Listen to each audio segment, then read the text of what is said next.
Ladislau Dober, economista e professor titular de pós-graduação da PUC São Paulo. Se quiser, ou se quiser trocar de lugar também. Está se ouvindo bem aqui? Está perfeito, ok. Muito obrigado. Deixa eu ver os comentários. Em 10 minutos a gente não resolve o sistema financeiro, mas trazer alguns dados básicos, né? É basicamente um relatório de pesquisa. Essa pesquisa está sistematizada nesse livro. Não é um livro de economia, justamente é uma sistematização dos dados básicos que a gente enfrenta, porque não são só, evidentemente, nacionais, e não é só a dívida pública, é a financiarização, como a gente está chamado, que está desarticulando a economia simplesmente por todo lado. Não à toa temos aqui representantes internacionais, né? Primeiro é que nosso problema, francamente, não é de falta de recursos, né? Se a gente pega o PIB do Brasil, dá cerca de, em termos de produção de bens e serviços no Brasil, são cerca de R$11.000 por mês por família de 4 pessoas. O que a gente produz hoje é R$11.000 por mês por família de 4 pessoas. Estamos exatamente na média mundial. Com o que produzimos hoje, dá para todo mundo viver de maneira digna e confortável. Em particular, dá para resolver o problema da miséria, do drama, do andar de baixo, de maneira evidente. O nosso problema não é um problema econômico, o nosso problema é essencialmente um problema de gestão, um problema de governança, né? Aqui é uma visão que eu trago, uma visão de economista sobre o sistema financeiro, da função econômica deste sistema, né? Um ponto-chave nessa análise do fluxo financeiro integrado, né, que normalmente não se faz, as pessoas estudam separadamente. Aqui a dívida pública, o juro da Selic, aqui os crediários, ali crédito de pessoa física, jurídica, tal. Na realidade, é um fluxo integrado. Ou é produtivo ou é improdutivo. Certo? Quer dizer, se a gente aplica bem os recursos, eles se multiplicam. Se a gente drena eles através de taxas de juros, ele simplesmente esteriliza a economia. É tão simples assim. E por que isso trava a economia? Não só aqui. Certo? Apesar de tantas tecnologias que, na realidade, permitiriam muito acelerar o nosso crescimento, né? É que, na média, isso é uma cifra básica, né, que está sendo discutida internacionalmente. Nós temos que distinguir aplicação financeira de investimento. Investimento é quando eu construo uma escola, construo casa, faço alguma coisa, certo? Aplicação financeira é quando mobilizo papéis. Eu chego no banco, a moça me pergunta em que o senhor quer investir. Eu digo, moça, isso aqui não é investimento.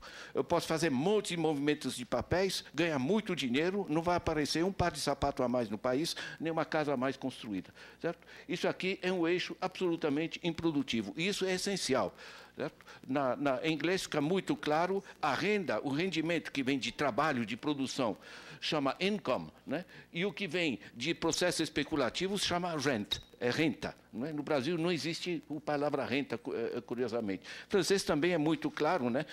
Revenu é renda de produção, certo? E rente é renda improdutiva. No Brasil temos o conceito de rentismo, mas com a palavra renda e a renta não foi assimilada, as pessoas se confundem. Na realidade, é o seguinte, a aplicação financeira no mundo, nas últimas décadas, rende 7% ao ano, em média, livre de inflação. O PIB mundial evolui a 2,5% ao ano. Quando você tem uma expansão de direitos sobre o produto, que são os papéis, que avança muito mais rapidamente do que a expansão da produção, você está tendo uma apropriação da produção de terceiros, certo? Ou seja, é uma expropriação.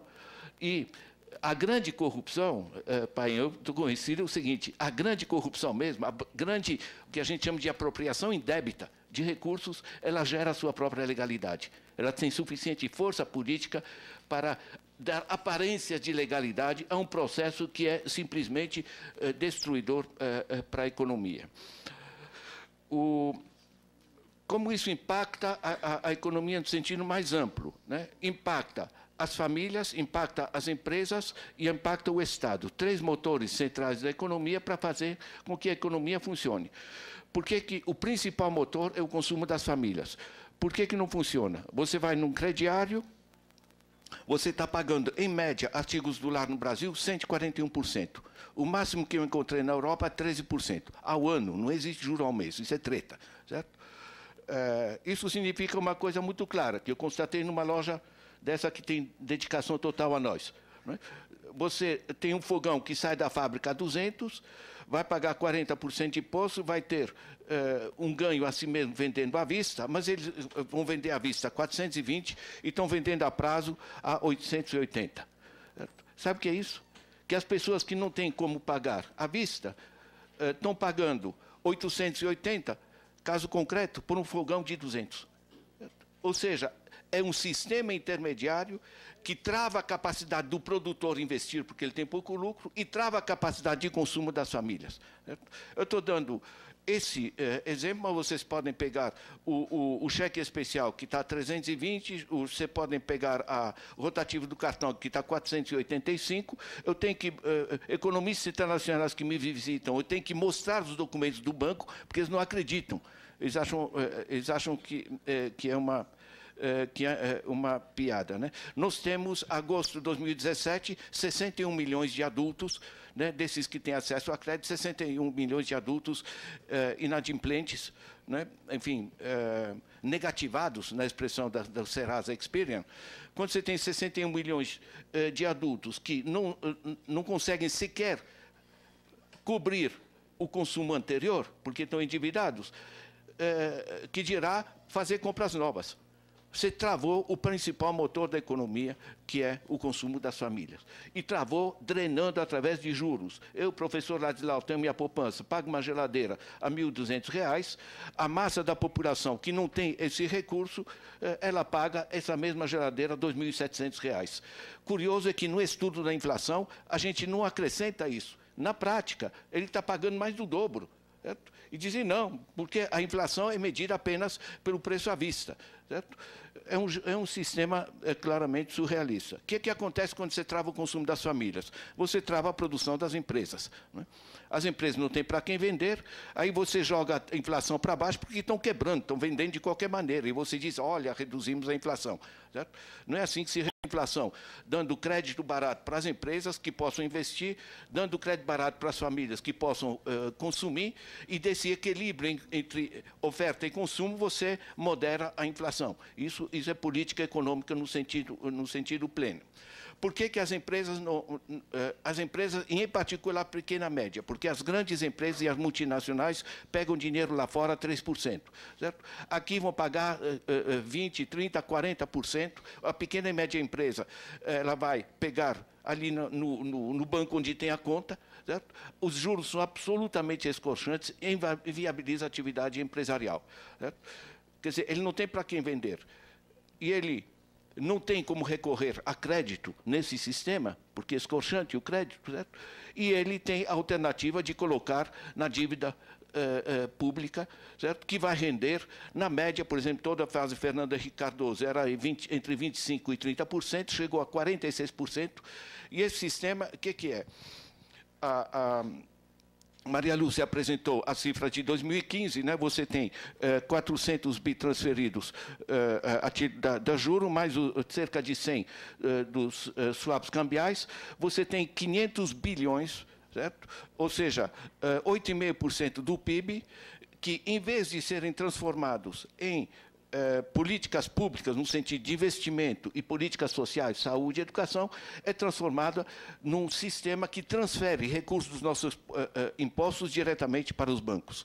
Esse é um sistema legal que foi criado de maneira em 1995, certo? E depois atingiu níveis absolutamente absurdos de dívida, se completou com uma PEC de 99, que liquidou o artigo 192. Vocês entram no artigo 192 da Constituição do Sistema Financeiro Nacional, está tudo ali, simplesmente revogado, em particular o limite de 12% real sobre a dívida. Isso aqui é 1 minuto? Isso aqui? Ele apita no 1 minuto, mas eu vou levando assim, não me dou mais 3, 4 ainda. Certo, é simpático, mano. Pelo menos simpático. Você sabe o que é? Tem mais 3 minutos. Gente, você travou o consumo das famílias, travou a capacidade das empresas, e você travou a capacidade do governo financiar as políticas públicas, você quer que funcione? Eu faço a conta com os dados do Banco Central, é aritmética. Uma dívida, o estoque da dívida de pessoa física e pessoa jurídica, 3,1 trilhões. Certo? Que não é terrível, é cerca de 50% do PIB, comparando com outros países. Só que pagando uma taxa de juros tal que isso tira, só em juros sobre esse sistema, cerca de R$1 trilhão. São 15% do PIB. 15% do PIB são retirados da sua aplicação produtiva para o sistema improdutivo. Acrescente os 8,5% através da dívida pública, nós vamos além de 20% drenados pelo sistema financeiro sobre o sistema produtivo. Um sistema assim, simplesmente, não pode funcionar, ele é absolutamente insustentável, né? Isso explica essa fantástica concentração das riquezas, o que foi mencionado, os 5% mais ricos aqui, que têm mais patrimônio do que os 95%. No nível mundial, são 8 famílias que têm mais do que a metade mais pobre da população mundial. Hoje, o sistema financeiro é que se tornou o principal sistema de exploração, que era o salário e, digamos, diretamente a exploração, a tal da mais-valia, né? Hoje, através do sistema financeiro, a gente recebe o salário, depois se enforca na dívida. Esse sistema não funciona em lugar nenhum onde foi aplicado. Temos aqui a representação da Grécia, nós estamos indo ladeira abaixo, e é muito curioso olhar o seguinte: ao mesmo tempo que a economia foi ladeira abaixo, o lucro dos bancos se abre. Eu tenho esse gráfico nesse livro, né? É uma boca de jacaré. Os lucros dos bancos subindo e o sistema caindo. Por que é tão importante esse sistema tão poderoso e por que ele é tão frágil? Ele é frágil porque a empresa que produzia sapato, explorava seus trabalhadores, a gente brigava, essas coisas, tudo bem, mas pelo menos produzia sapato, pagava salário, pagava imposto. Esse sistema aqui, ele explora de maneira... Aqui se chamou de engenharia financeira, né? É de uma elegância, sabe? Eu adoro palavras, né? A apropriação de recursos públicos, que aqui chama privatização, né? A evasão de impostos chama otimização fiscal, né? É uma maravilha, né? Na realidade, eu acho que nós estamos frente a um sistema que perdeu sua legitimidade, e eu queria encerrar com a opinião de Martin Wolf. Martin Wolf, muitos podem não conhecer, é o economista-chefe do Financial Times. É mundialmente conhecido, é top de linha na área financeira. Ele, que é do Financial Times, diz que esse sistema perdeu sua legitimidade. Esse é textual, porque ele não está servindo o essencial do sistema financeiro, que é fomentar as atividades efetivamente produtivas, em vez de drená-las. Muito obrigado. Muito bem, professor Landislau Bombo, economista e professor titular de pós-graduação da PUC São Paulo.